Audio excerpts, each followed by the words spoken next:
విదేశాల్లో ఉన్న ఎన్ఆర్ఐలు స్వదేశంలో అడుగుపెట్టడంతోనే కొత్త కష్టాలు వస్తున్నాయి.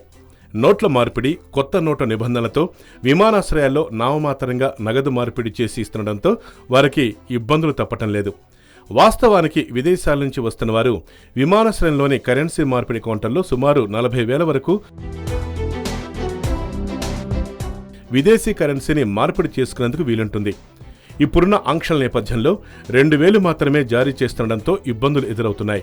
ఎన్ఆర్ఐలు విమానాశ్రయం నుంచి ఇంటికి చేరుకునేందుకు టాక్సీ కిరాయి కూడా లేక అవస్థలు పడుతున్నారు. విమానాశ్రయంలోని కరెన్సీ మార్పిడి కౌంటర్లో కేవలం 2,300 రూపాయల భారత కరెన్సీ మాత్రమే వస్తోంది. అందులోనూ ఒక 2,000 నోటు, 300 నోట్లు ఇస్తున్నారు. ట్యాక్సీలో వెళ్దామంటే చిల్ల దొరికే పరిస్థితి లేక చాలా ఇబ్బందులు పడుతున్నారు ఎన్ఆర్ఐలు. నగదు లేని కారణంగా, దాంతోపాటుగా కరెన్సీని ఎట్లా ఎక్స్చేంజ్ చేసుకోవాలో తెలియక మల్ల గుల్లాలు పడుతున్నారు.